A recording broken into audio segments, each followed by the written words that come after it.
নমস্কার বন্ধুরা, সবাই কেমন আছো? আমরা খুব ভালো আছি।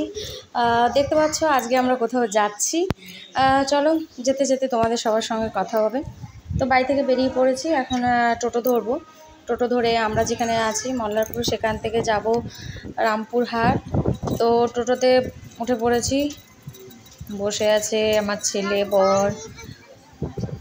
না, আমিও একটা ভিডিও করে নিলাম। তো আমাদের ঘরের ওখান থেকে যেতে প্রায় আধা ঘন্টা লেগে যায় রামপুরহাট পৌঁছতে। আমরা যাচ্ছি, আমাদের পাশ দিয়ে আবার একটা মালগাড়িও যাচ্ছে।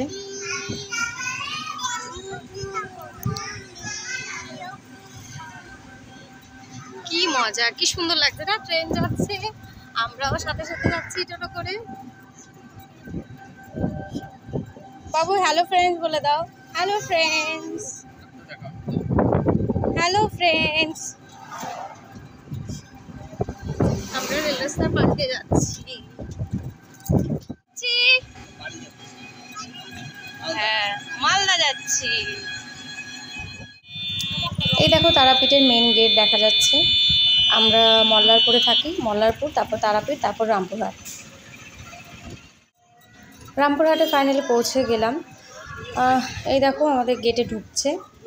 স্টেশনটা একটু দেখিয়ে দিলাম তোমাদেরকে।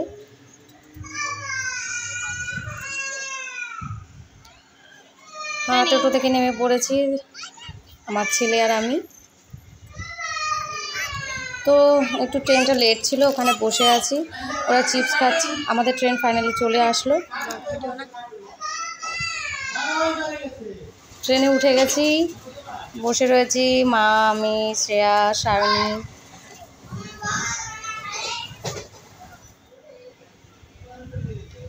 মাঝে মাঝে একটু ভিডিও করে নিচ্ছি। অনেকটা রাস্তা, প্রায় 4.5 ঘন্টা রাস্তা আমরা যেখানে থাকি সেখান থেকে গাজল পর্যন্ত।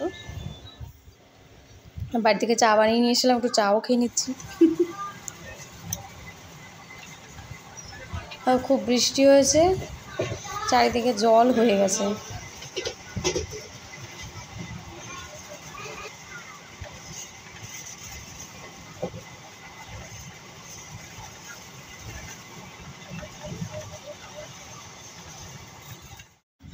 তো যাওয়ার পথে দেখলাম যে আমাদের ট্রেনটা ঠিক যখন আমরা এদিকে আসছি ফারাক্কার আগে, তখন বুলেট ট্রেনটা যাচ্ছে, বন্দে ভারত এক্সপ্রেস। এখনও পর্যন্ত ওঠা হয়নি, তবু দেখতে পেলাম, এটাই অনেক। খুব সুন্দর ট্রেনটা।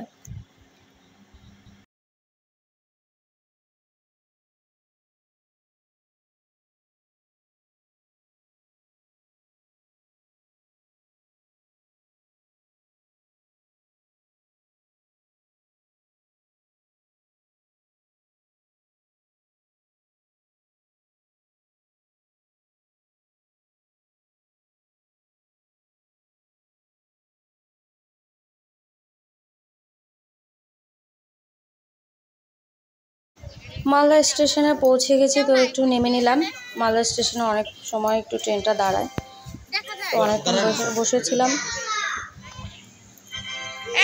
আমি বাইরে রয়েছি, আমার ছেলে ভিতরে রয়েছে, ও আসার জন্য কান্না করছে, বাইরে নিয়ে এলাম। খেলা আর খেলা। চলে এসছি গাজলে, ফাইনালি পৌঁছে গেলাম সেই গাজলে। বাড়ি যাচ্ছি এখন, টাটা। আবার পরে আসবো নতুন